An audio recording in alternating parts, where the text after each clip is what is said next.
Hi there. Welcome to Conversations for Yoga Teachers. I'm your host, Karen Fabian, the founder of Bare Bones Yoga. If you're a yoga teacher who wants to feel more confident when you teach, sharing clear cues, moving freely and confidently around the room, and creating solid, amazing sequences, you are in the right place. Each week, I share practical tools and frameworks and anatomy insights to help you teach in a way that feels natural and authentic. Some episodes feature guests and some are solo teachings from me. Now, if you want more support, all you need to do is check the link in my Instagram or TikTok bio for freebies and my top programs, the Yoga Teacher Confidence Club and the Yoga Anatomy Accelerator. On both platforms, you'll find me at Bare Bones Yoga. Ready? Let's dive in. Hi there. Welcome to Conversations for Yoga Teachers. I'm your host, Karen Fabian, and this is episode 356. I'm recording this on June 19th, 2025, and this episode is going to post on June 23rd, 2025. And I'm going to dive right into the intro of our guest because I want to get to the episode as soon as possible. The guest I'm going to have on today, we dive into one of my favorite topics, which is anatomy. But before you hang up, maybe you're thinking, oh, I don't want to learn any more anatomy, or anatomy is tough to learn. Just give me at least the first 5 minutes, because once we dive into this episode, I really have a feeling you're going to love hearing from my guest. He just makes it so easy and light and just completely enjoyable to have a conversation about anatomy. And I know I don't need to tell you how important it is for you to truly understand the fundamentals. It doesn't have to be everything. The fundamentals will get you so far in terms of feeling confident and really being able to help your students. So with that, let me introduce you to today's guest. Andrew McGonigle has been studying anatomy for over 20 years, originally training to become a doctor and then moving away from Western medicine to becoming a yoga teacher, a massage therapist, and anatomy teacher. He combines his skills and teaching experience to teach anatomy and physiology on yoga teacher training courses internationally and runs his own yoga anatomy online course. His book, called Supporting Yoga Students with Common Injuries and Conditions, a Handbook for Yoga Teachers and Trainees, was published in March 2021. And his most recent book is called The Physiology of Yoga, and it was published in June of 2022. He lives in Los Angeles with his husband, and for more information, there are links in the show notes. I'll just share with you now. His website is dr-yogi.com. And if you don't look at the show notes, the way it's written out is doctor-yogi.com. And on Instagram, he has a really great Instagram, so I'd encourage you to hop over there and join him there. His Instagram handle is at Dr. Yogi, and that's again spelled out DOCTOR. So with that, we're going to hop over to that conversation. It's about anatomy, and we're going to go into a whole bunch of different areas of how to share anatomy confidently in your cues, in your sequences, how to feel confident in learning this subject, and how to really share it in a way that it's most helpful to your students. So with that, let's hop over to my conversation with Andrew McGonigle. Here we go. Okay. Hi, Andrew. Welcome to Conversations for Yoga Teachers. It is awesome to have you join me here. Yeah, thank you so much, Karen. It's so lovely to be here. So thanks for inviting me. Yeah, absolutely. So I was chatting with you before we started recording. I would love, I did a little bit of research about your background just so I could be informed coming here to meet with you, and then leaving kind of a lot of it to just be discovered in the moment. I love that I get to do that when the listener does too. Why don't you start out by sharing a little bit about how you ended up where you are today and a little bit about your origin story. I think there's an interesting tidbit I had picked up on that I shared with you before we started recording that I'd love to hear more about. Yeah, for sure. So I think the best place to start is as a teenager, I was at a really academic school. I was a geek and I was like a straight A student. I think at the time, I got all my self-worth through achievement. I grew up in Northern Ireland as a queer kid, but not out. And the way I channeled all of that kind of pent up emotion was just to like achieve. I was like the golden child. So basically, the reason I'm sharing this is because I was then gently nudged down the avenue of medical school because I was super into science. I loved people. I had the grades, and my big sister was already at medical school. So it sounds like a weird thing to say, but it was like the easy option for me, you know?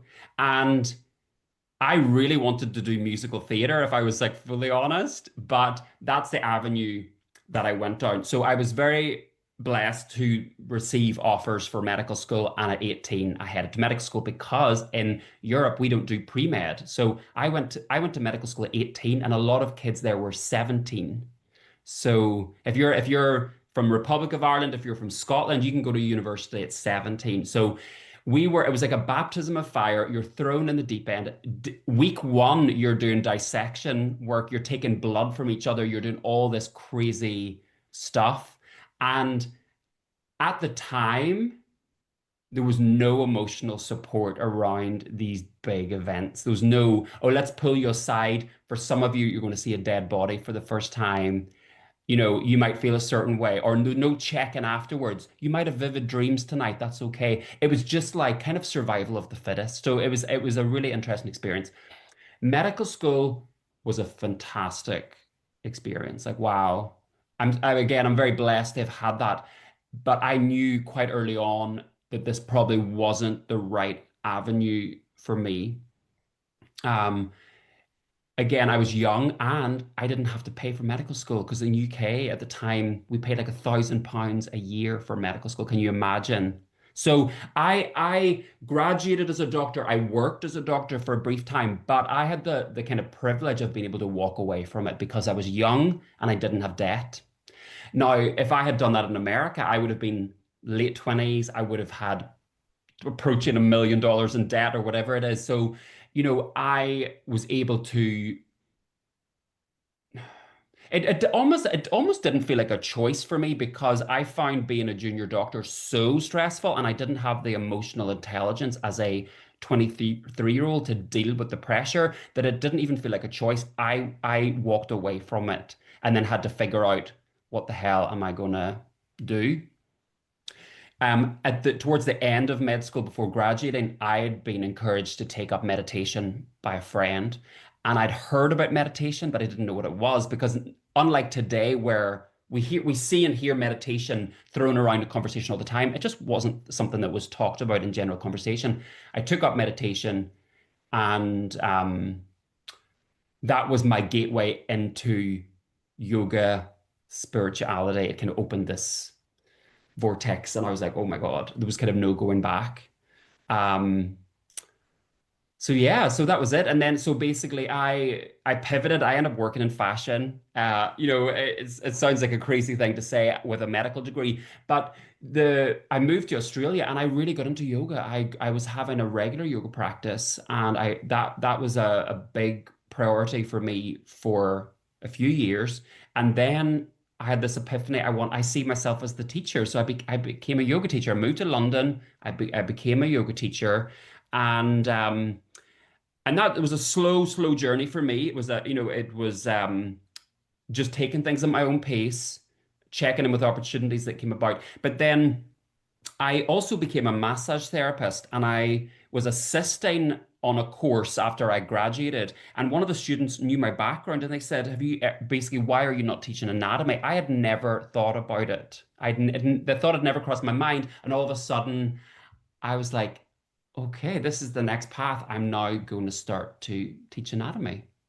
Mhm, mhm. Yeah, that reminds me of just a sort of a related experience in that when I began to teach anatomy, I was setting up for a training I was going to do. And some of the students were filing in, and this woman and I got into a conversation as I was setting up, and she shared she was a physical therapist. And I remember thinking, who am I to be teaching anatomy? And this woman in my training is a physical therapist. She already knows about anatomy. But the interesting thing, and I think you even mentioned this on your website, was at the end, she said to me, even though I understood anatomy, I didn't understand how to apply it to cueing and sequencing. So that's what I really gained. So does that sort of experience resonate with you and the students you teach? 100%, because this is no disrespect to my original yoga teacher training, but I remember coming away from it thinking, I don't know how to apply what we've learned in terms of anatomy to the practice, you know? And I was like, even as a someone that has a medical qualification, I'm not fully clear on how to apply this. So that was really amazing for me because I then went on a journey of figuring out how to do it.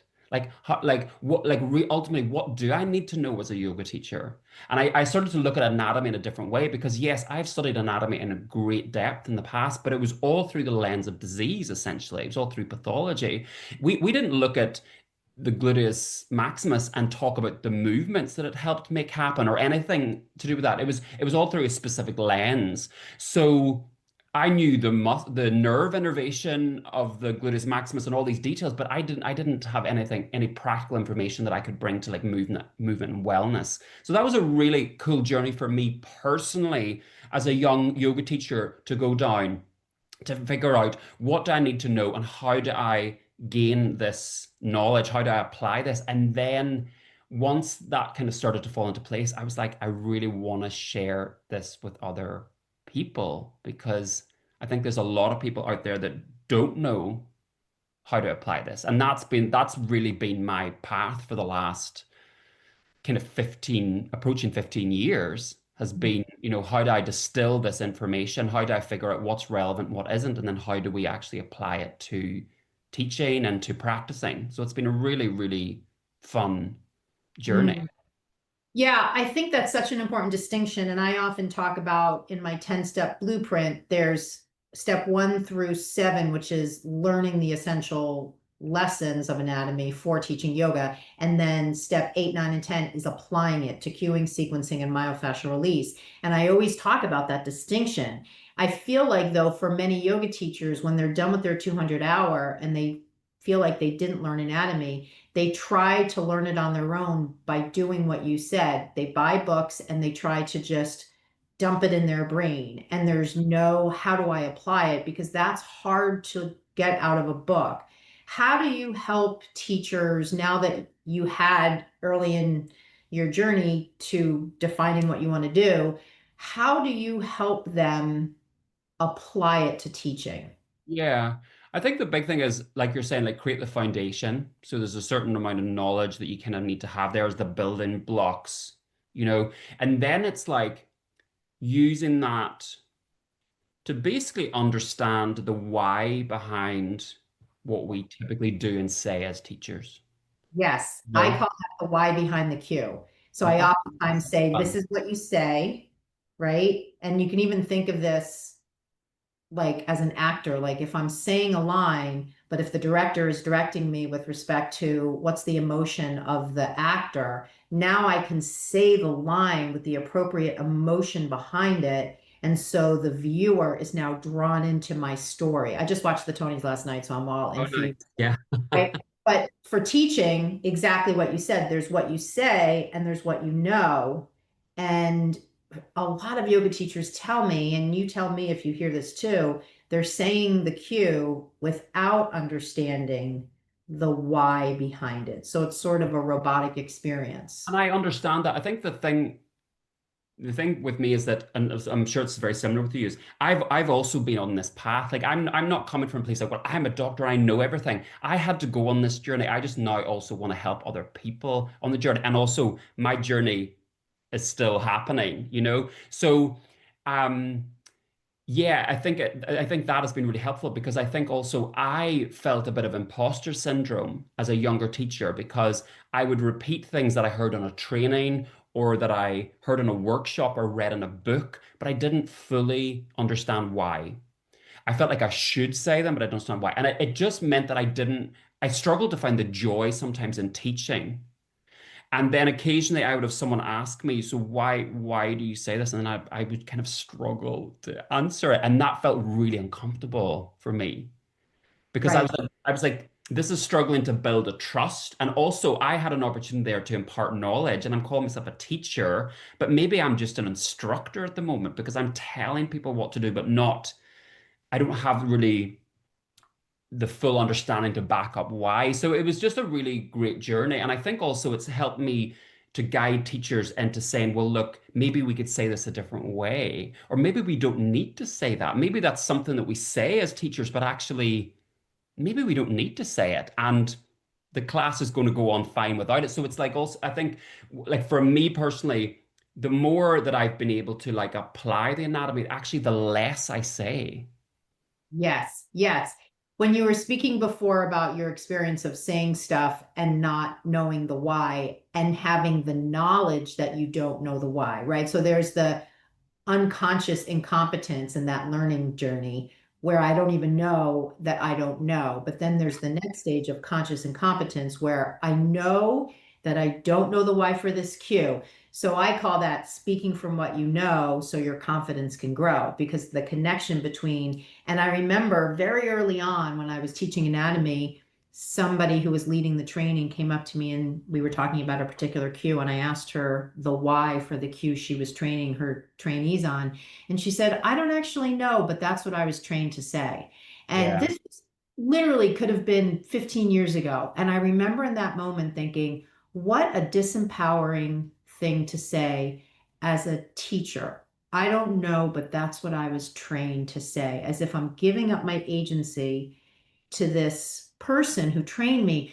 But isn't that the whole basis of how yoga teachers tend to be trained? That there's this person, she could be, he could be, they could be running a local studio, running a teacher training, or it could be one of the people who wrote the books everybody has, leading an online training with thousands. And there's this deference between the student teacher and the teacher. It's the guru model, is what I refer to it as. And all of a sudden, the trainees abdicate their like authority over their own thoughts, or even questioning, Yeah. well, why should I squeeze the glutes and bridge? What glutes? Why should I blah blah blah?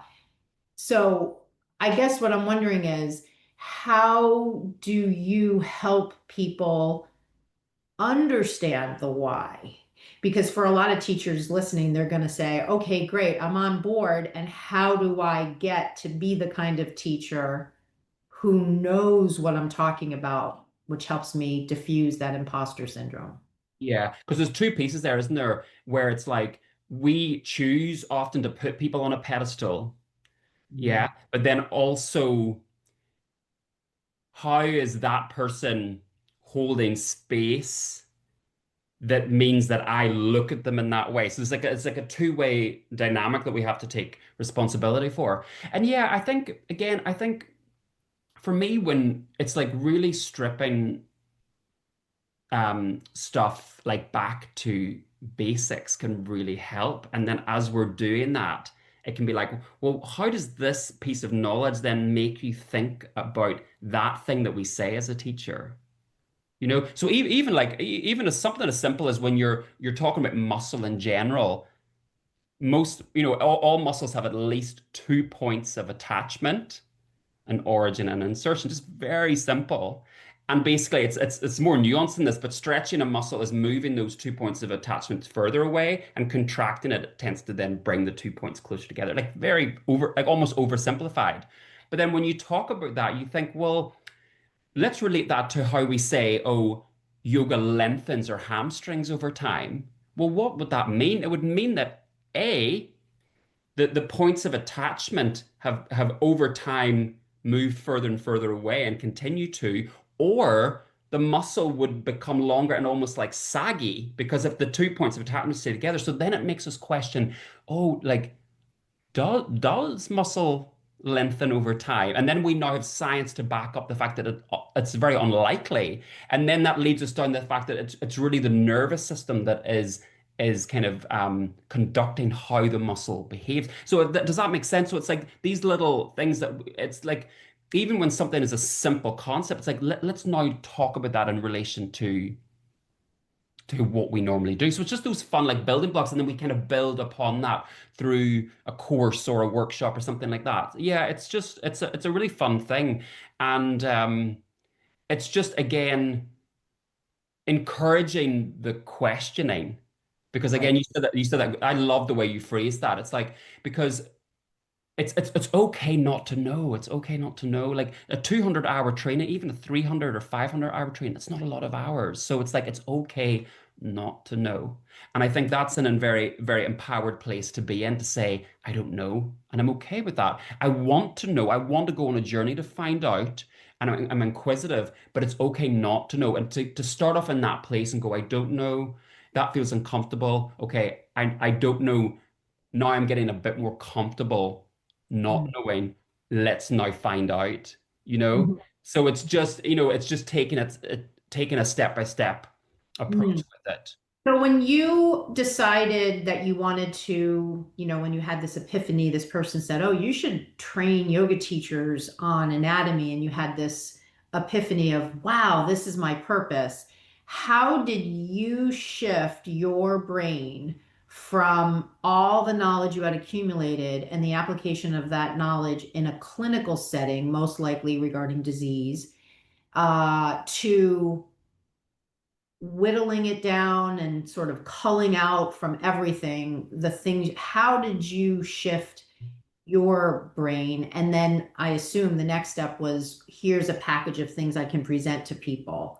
Yeah, I think it was honestly just going back to basics, almost as if I was trying to like wipe my knowledge, because also it's all that confirmation bias and all the thing. Like often, the more knowledge we have about a topic, the harder it is to see it with fresh eyes. So I really just had to be like, I almost had to put myself in the place of a teacher that just maybe hadn't studied biology since high school, and I had to really just reframe it and be like, okay, let's get back, and then as I started to really break it down, I was like, if this piece really cannot be related to yoga, and if it doesn't, it's not part of a building block that helps us move towards a certain thing, maybe we don't need to talk about it. Maybe it's not a priority. So maybe let's put that to the side and see, does that even need to be discussed or not?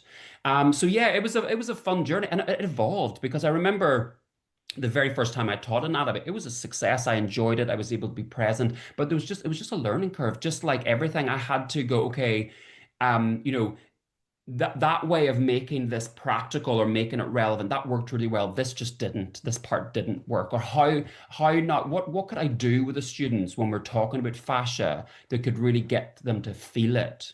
You know, oh, I'm going to go and buy like two-way ply lycra so that we can do this like stretching experiment. So honestly, it was just an evolution. It was just, step by step, just like teaching a class. You're not going to be perfect in the first class. If you want to get better, you just have to show up and teach. And that's just what I did. I just took as many opportunities as I could as a young anatomy teacher just to um yeah, just to play with it and be experimental and reflect, a lot of reflection, a lot of, did this work? A lot of feedback from students. So all of this can be, if you're not wanting to teach anatomy, but you're teaching yoga, you can use all of this, in that context also. Um, Sometimes recording myself and listening back. Was that clear? Was it not? Giving people homework and then realizing, oh, they don't know how to answer the homework. So clearly we need to like look at this in a different way. So yeah, it was a really fun journey. And wow, what a learning curve. Mhm. And I'm still evolving it. I'm still changing up the way I teach anatomy and still looking at how I can do things better or differently. And it's a fun Mm. thing. It's a lot of fun because I'm just always challenged. I'm sure you feel the same way. Like I feel like it's Yeah. it's this path that's probably never going to end.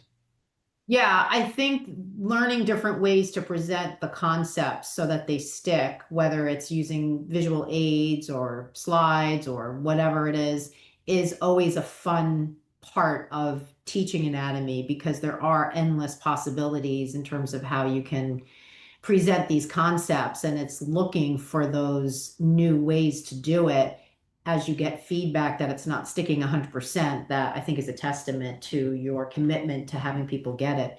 So one of the things that I hear a lot from teachers, and I think the first thing I hear is I didn't learn anatomy very well, if at all, in my 200-hour training. I've been training teachers on anatomy for many, many years, and it always blows my mind how it doesn't matter what training they took, where they are in the world. That is a really common experience. And what I found is after that experience, people develop an identity. I can't learn it. I Yeah. tried, I can't. It's too hard. I'm not the kind of person who can. So how would you respond to that? Or how, if you hear that, how do there's also sort of the identity shift that needs to happen for that kind of teacher.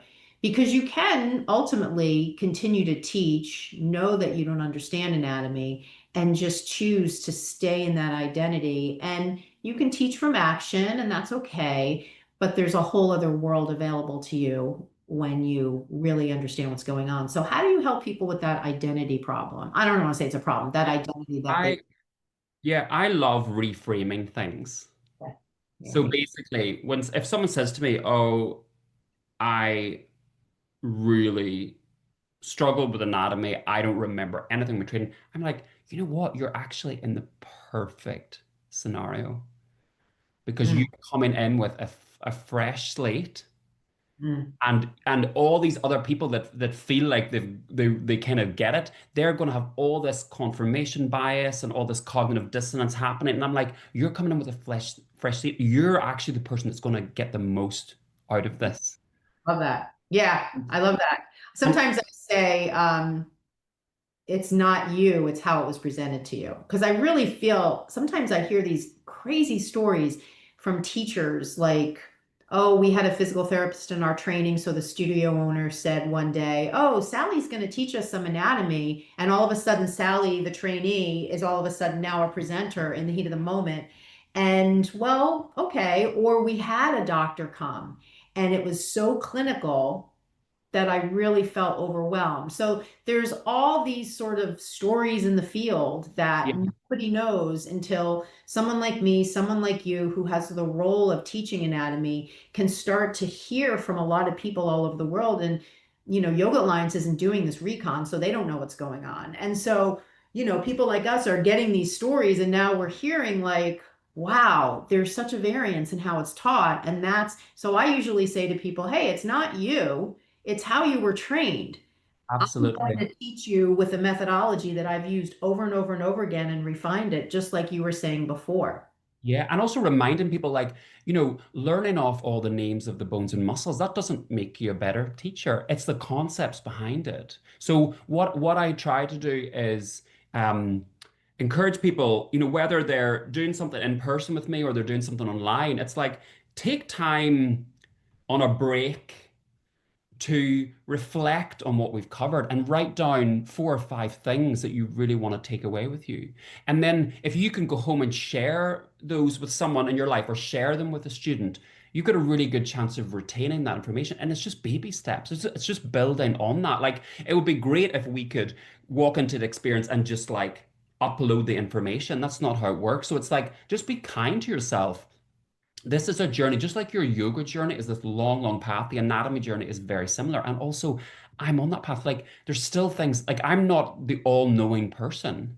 So, a big piece of this is also being me getting comfortable as an anatomy teacher saying, I don't know, Mm, and then that reminds people that it's also okay at this point in your journey to not know. yeah.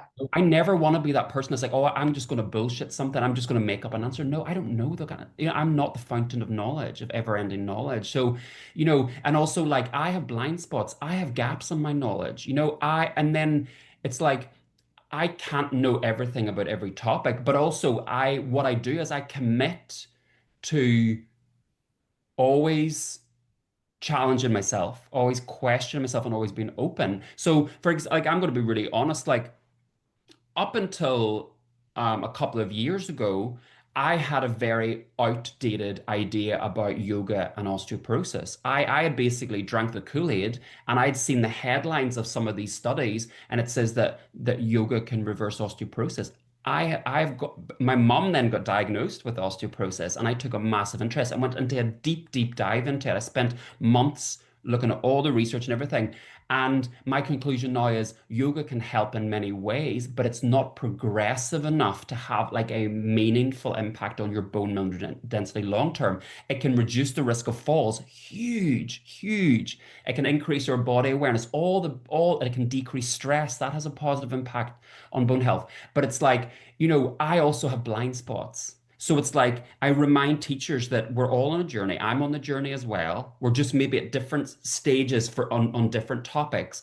And just be compassionate towards yourself, be kind to yourself, and just show up each day in the way that you can, you know? Mm.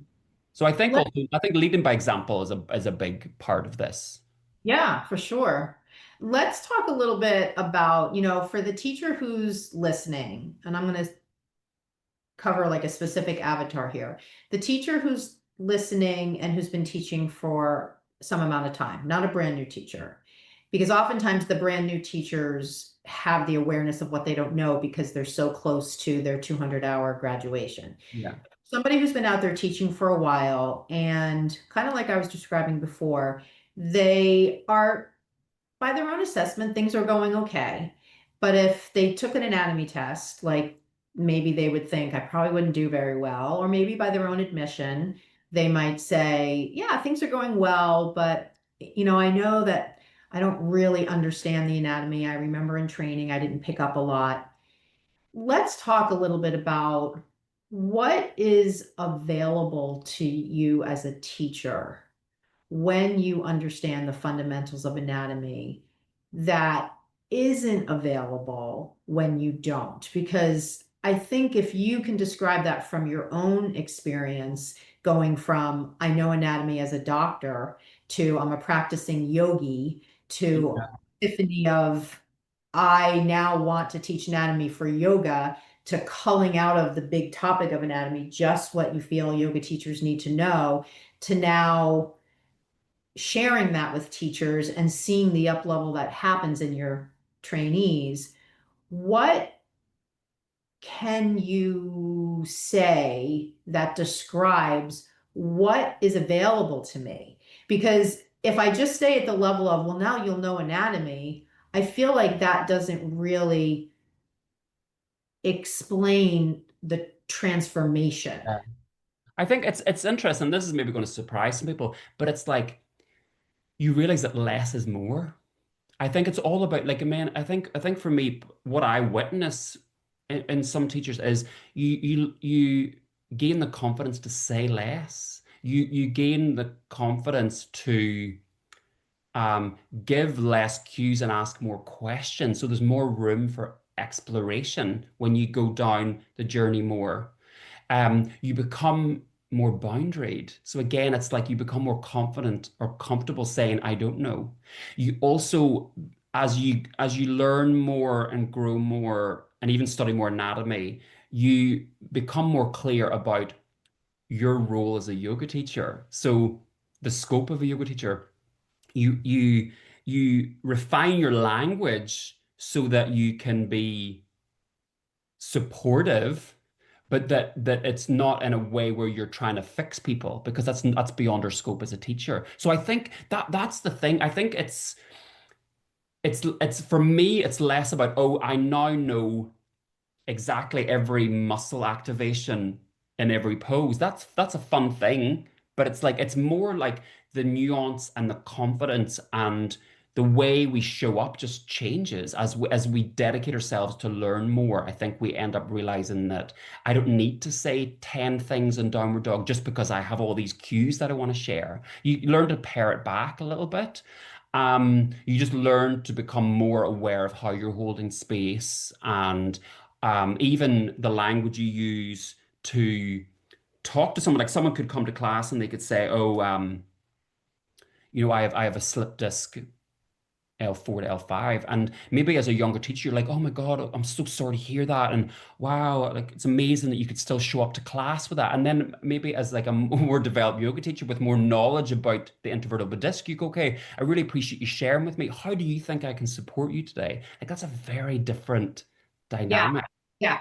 No, I love that. I liken that to when I have this conversation, the shift that you're describing with the second avatar teacher comes from a place of I don't have to fix this person. This person has agency over being here. They are here of their own will with the knowledge, Yeah. unlike a lot of people that have slip discs and probably don't feel it yet, right? Yeah. So they have the knowledge, they made the choice to be here. I don't need to fix them. I love that you said that. And so now my question, sometimes I coach teachers to ask, okay, thanks for sharing that with me. Can you tell me how that impacts your movement?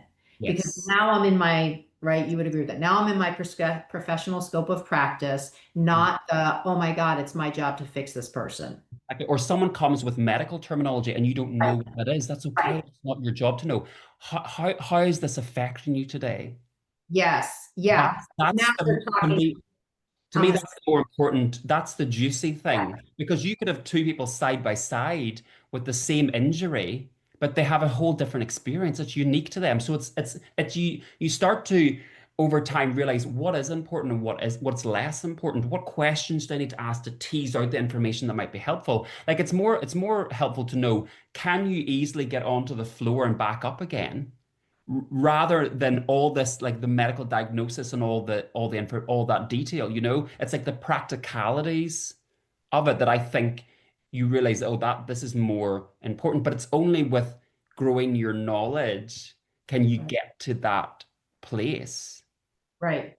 Yeah, I appreciate what you said earlier too about talking a lot. And what you found is the more you understand anatomy, you speak less or you give less cues. And I think, in my observation of teachers without the fundamentals, the oversharing is a compensatory strategy. So behind it, there's a belief, well, I don't really understand.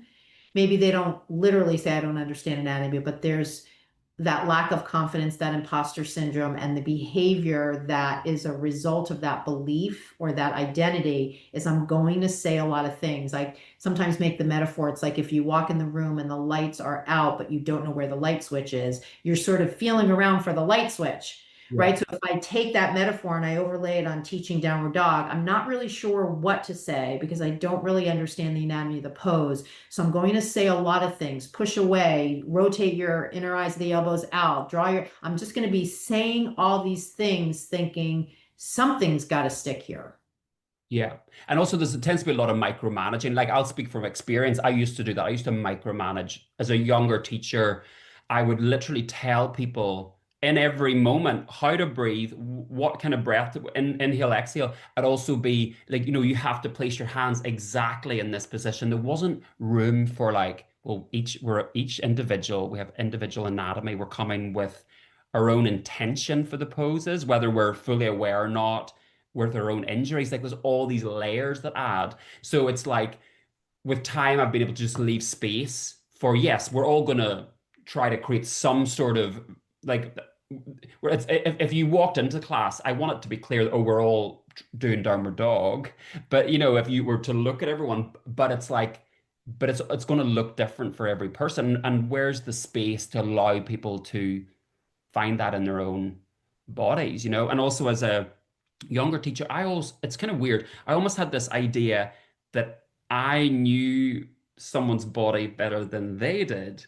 And then it's like, well, with more education and more learning, I realized no, like that person is the expert of their own body. Like, who am I to say what they should or shouldn't do? Like, I have to give them the agency to start to make decisions for themselves. And that can be a journey. But Yeah. it's like if we don't start them off, then they're never gonna walk down that path. They're always going to expect us to continue to tell them what to do in Right. every moment. Yeah, I think when you were talking earlier about your origin story and some of what you experienced growing up and sort of that expectation that you would go to medical school and your identity, and it got me thinking about a teacher I worked with in my one-on-one program, and she was raised in a home where her father was a perfectionist. So Mhm. fast forward to her going to teacher training, coming out of teacher training and starting to teach, she identifies as a perfectionist. So just what you said, 100%. She's teaching her classes. not only does she expect them to be doing it perfectly, even with a little acknowledgement that everybody's different, but really in regards to her experience teaching, it has to be perfect. So I feel like for a lot of yoga teachers, there's that sort of rigid view.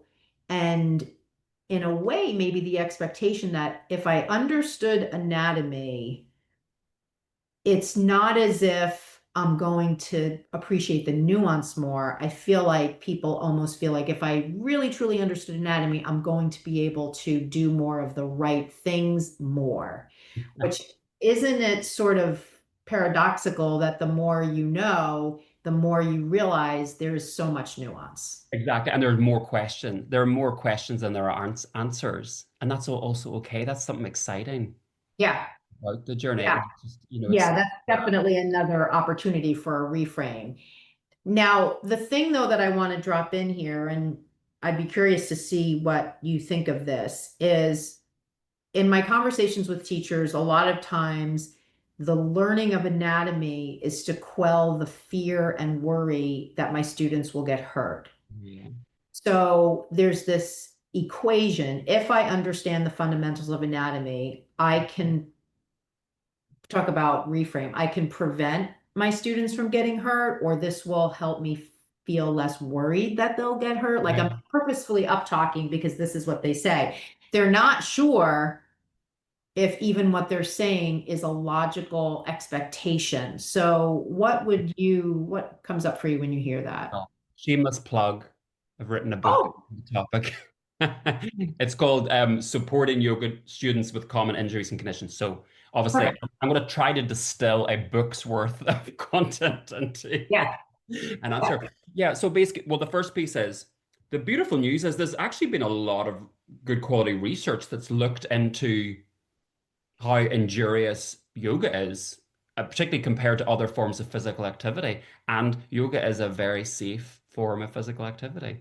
Now, it doesn't mean that shit can't happen and that we can't injure ourselves. I've injured myself in a yoga class, but compared to other forms of physical activity, yoga is pretty safe. So I think we have to remind ourselves of that because that's the challenge with a little bit of knowledge, like coming out of a training with the 200 hours. It's like it's just a little bit of knowledge, but then we can go down the fear side where we have to like protect people. And also with yoga philosophy, we talk about ahimsa, we talk about no harm, and I think sometimes we take that very literally. We can't wrap people in cotton wool because even if someone's coming to your class twice a week, every week, what are they doing for all the other hours that they're not there? Like, are you following them home and saying, no, no, don't bend over and tie your shoelaces like that? Like, we just can't, you know? So I think that's the first piece. I think we have to remind ourselves that yoga is actually very safe compared to other forms of physical activity. I think there's certain things we can do as a yoga teacher to kind of mitigate the chance of injury, but ultimately a lot of it's out of our control. I think we can not use physical force on students. I've had that a lot where I've been injured in a class because someone has physically adjusted me in lotus pose and I've sprained my ankle in that pose. So, I've had a lot of that. I've had someone like, I used to practice Ashtanga, so very physical. I had someone adjust me in leg behind the head, and then I did something to my sacral leg joint because that's such an extreme pose. So there's things like that, but also a lot of it's out of our control. Like there's research that tells us that if you have a bad night's sleep, 2 days later, you have a higher chance of injuring yourself. So what are we going to start to filter that and say at the start of class, okay, hands up if you didn't sleep well 2 nights ago. Okay, you need to leave because you're at a higher risk of injuring yourself, you know? So I think there's certain things we can do, and I think certain ways that we can hold space, we can keep encouraging people, take it at your own pace. We're not really here to push. Connect your breath, rest when you need to, just keep, and normalize the use of props. All the things that we can keep doing to kind of cultivate the right space, but ultimately people show up with their own intentions and sometimes want to force themselves and there's just sometimes there's very little we can do about it, you know. So I think I encourage people, think of it as a spectrum. On one end you could care less. On the other end you're like literally trying to wrap a student in cotton wool and all this. I really try to get people to try to find the middle ground. What's the Yeah. spot in the middle? Because when you're on this end and you're fearful, you use fear-based language. You use a lot of protect, do this to protect, do this to protect. Right. Don't place your foot against your knee in tree pose to protect the knee. That literally triggers the student's nervous system. And over time, you're also instilling the idea that the knee is inherently fragile. It's not. Like, we are robust, resilient human beings that have been evolving for hundreds of thousands of years. Like, we're not going to spontaneously combust if we place our foot against our knee in tree pose. So yeah, I think it's a journey, and that's another beautiful piece. I think the more anatomy, more physiology you learn, you move away from the fear-based place into that Yeah. middle ground, you know?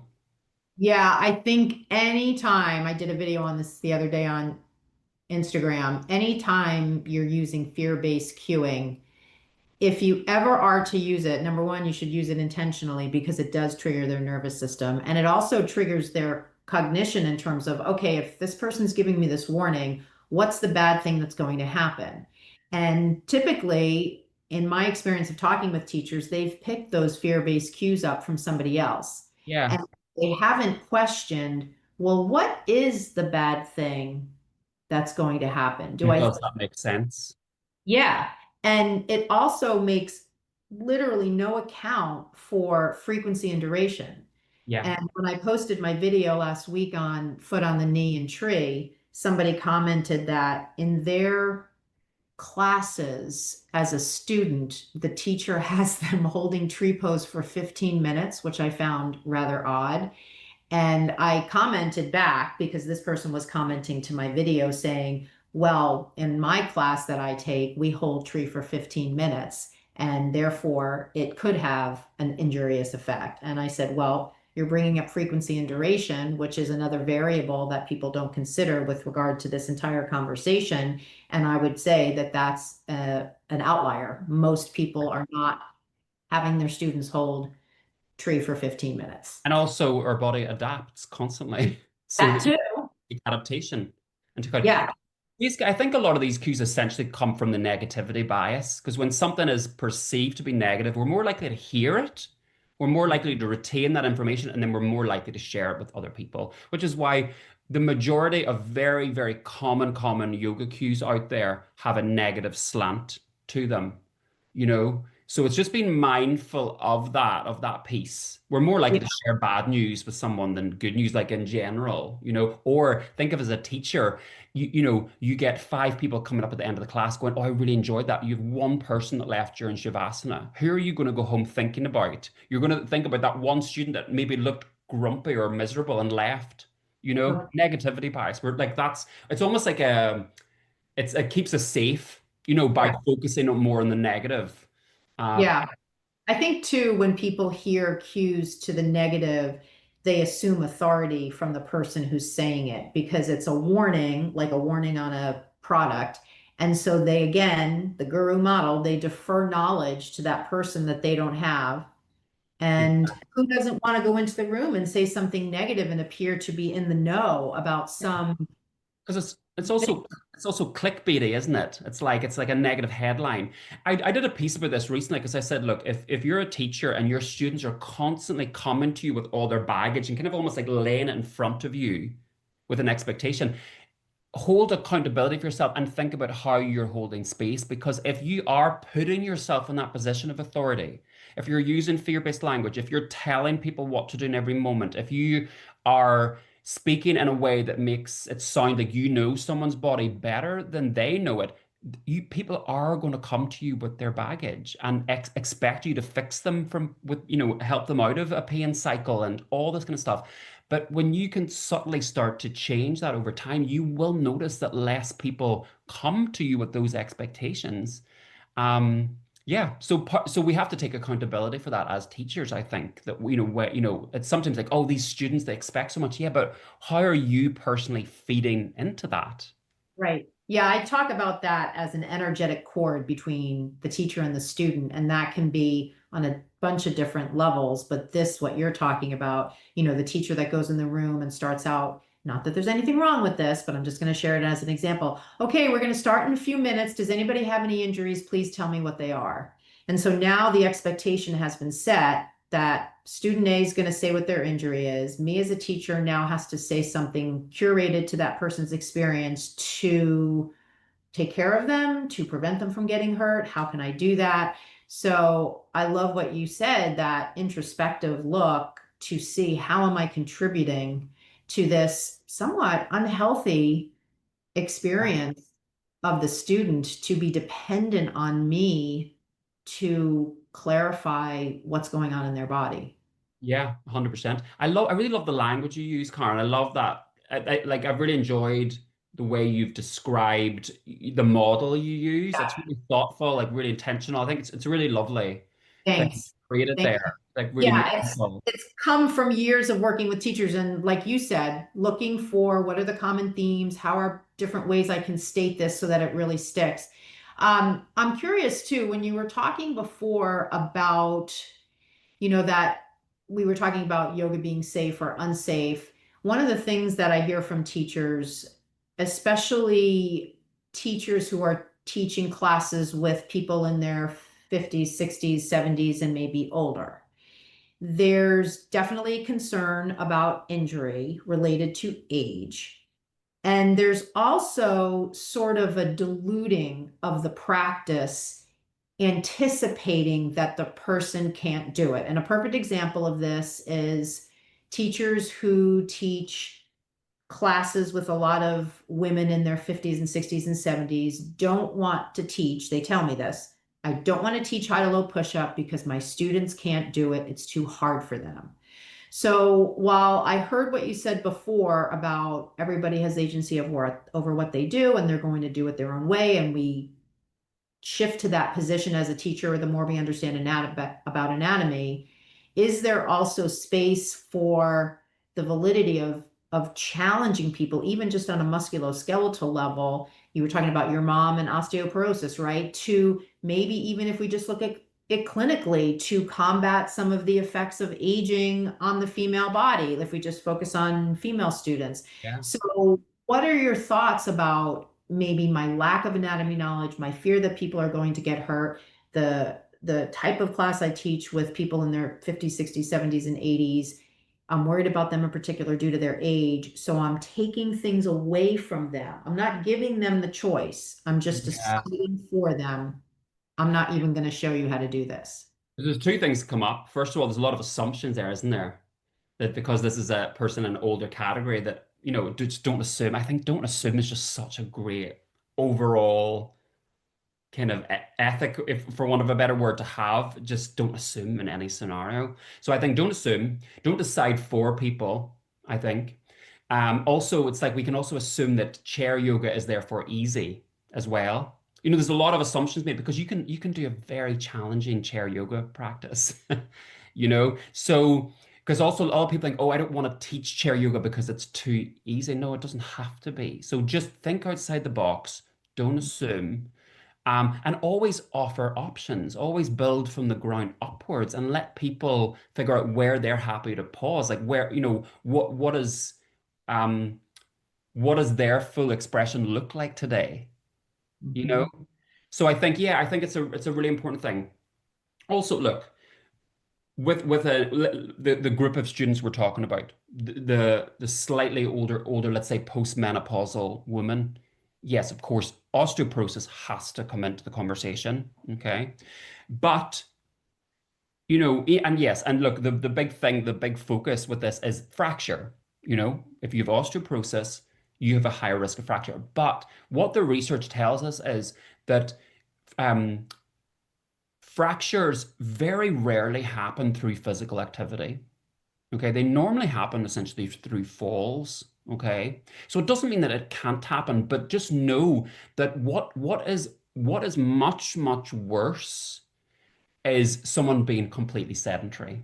It's much worse for them. So the fact that we're encouraging them to be physically active, that is the key thing. Yes, there has to be parameters for certain groups, but a fracture in a physical activity context is fairly rare, particularly when we're comparing it to what happens in a fall. And also yoga and things like that are going to help prevent falls. So it's a nuanced balance there. It's not black or white.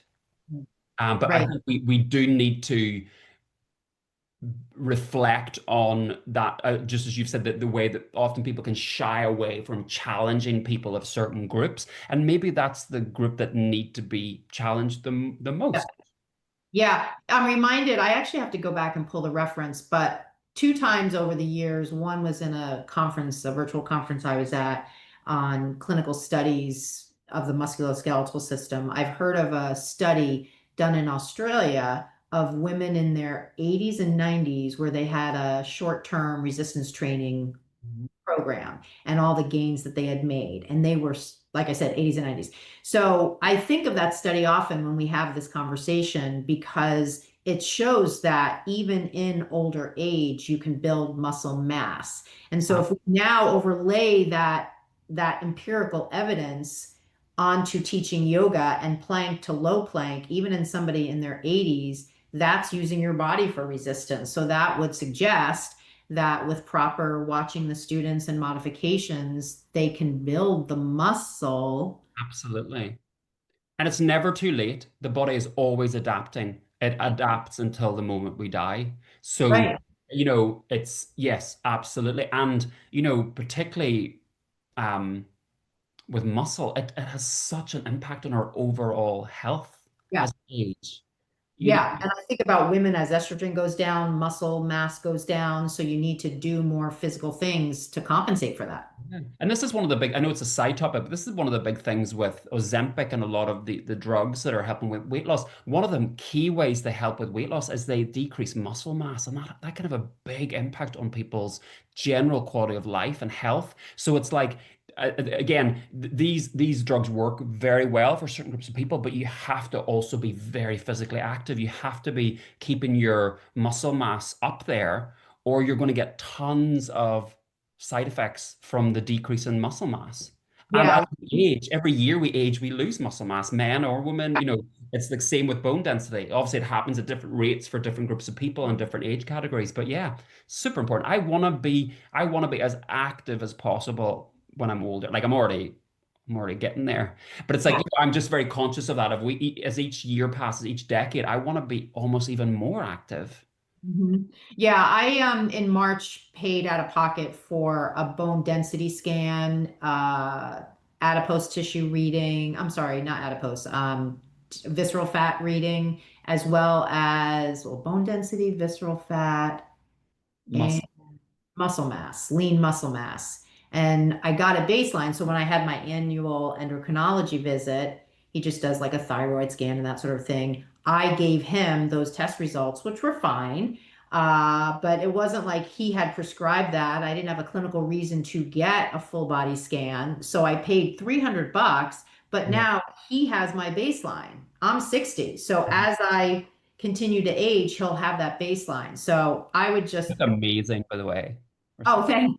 I would just say You for, can tell me later what your secrets are because oh, I need well, to I know. mean, the reason I bring it up is because these are the kinds of things from a health and wellness perspective that people sometimes balk at paying. But $300 to me is nothing to get to what you're talking about. Get some reading about what's going on with my book, because I can't otherwise know what's going on unless I do some kind of test to test it out. But yeah, I mean, I think a lot of what you're saying is really with the anatomy knowledge, you build your confidence, and that translates in part to not being afraid to challenge your students because you feel like that safety issue is not really valid. I mean, I love what you said before about it's yoga is no more or less risky than any other form of exercise. And I really hope the listener is hearing that because I think the narrative in the yoga world is oftentimes contrary to that. And that's Yeah. what people think they need to wrap people in plastic wrap, bubble wrap, because they've been hearing these unsafe cues or these warning cues and have that fear. So thank you for bringing that up. So let me just ask you, I have kind of a million other questions, but let me just ask you one other Let's question. do a part two at some point. Yeah. Yes, we'll do a part two for sure.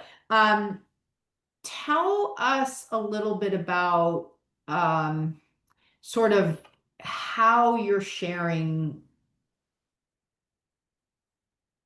information, like the trainings that you're doing. I mean, we're in a post-COVID world, so a lot of things happen online.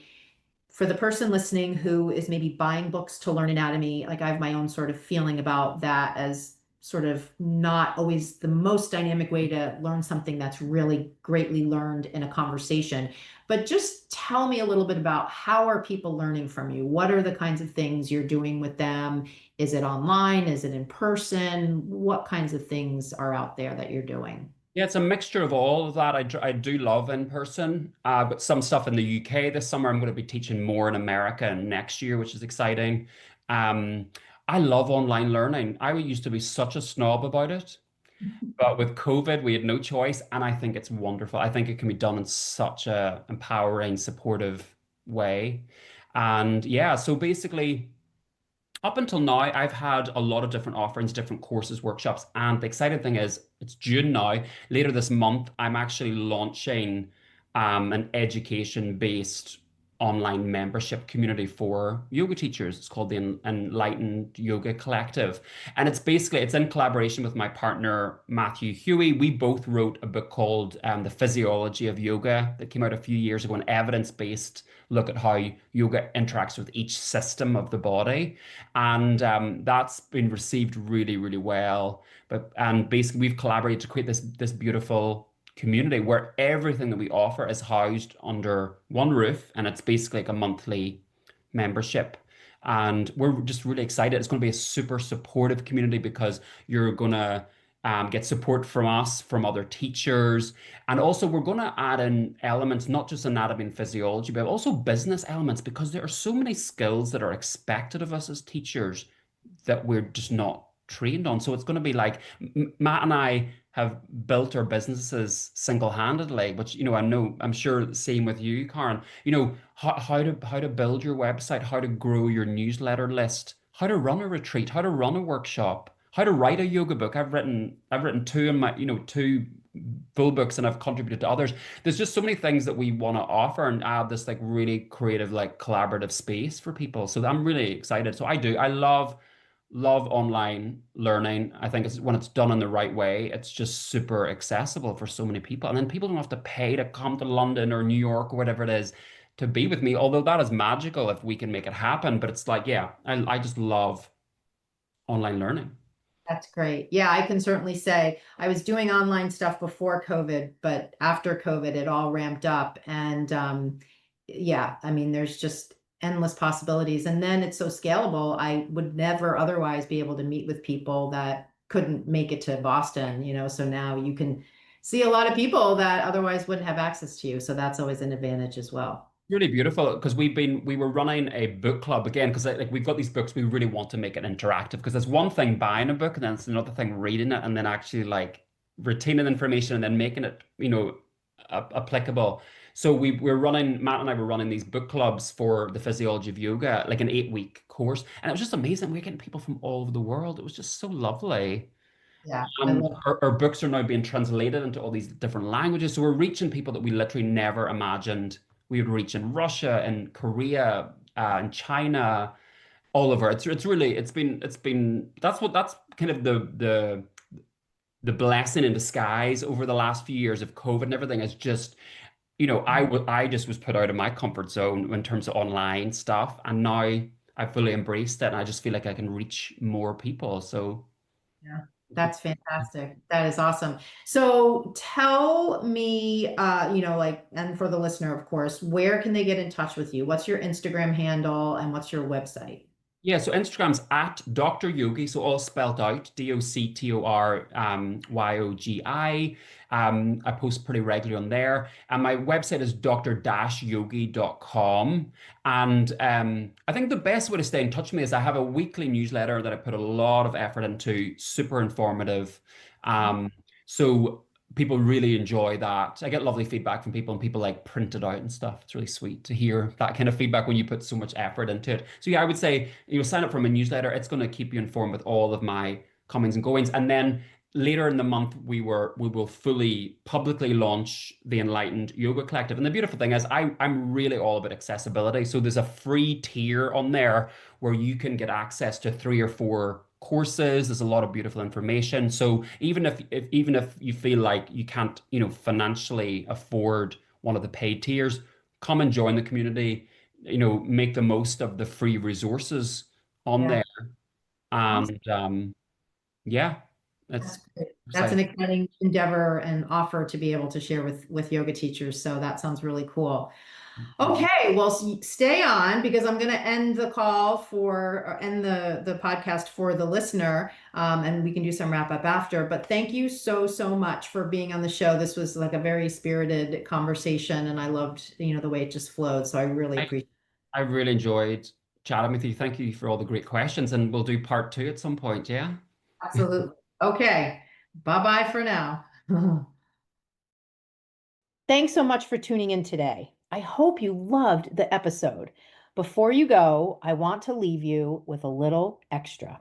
Even though we haven't met, I know what it looks like when a yoga teacher is ready for a breakthrough, ready to become the kind of teacher who walks in the room with confidence, shares cues with clarity and purpose, teaches thoughtful sequences easily, and truly enjoys teaching without stress, anxiety, or second guessing. If that's the kind of yoga teacher you're ready to be, here is your next step. DM me the words podcast offer on my Instagram at Barebones Yoga, and I'll send you a special incentive you can use towards any of my programs, whether it's the Yoga Anatomy Accelerator, the Yoga Teacher Confidence Club monthly membership, or my one-to-one signature program, the Yoga Anatomy Blueprint Learning Program. I can't wait to hear from you.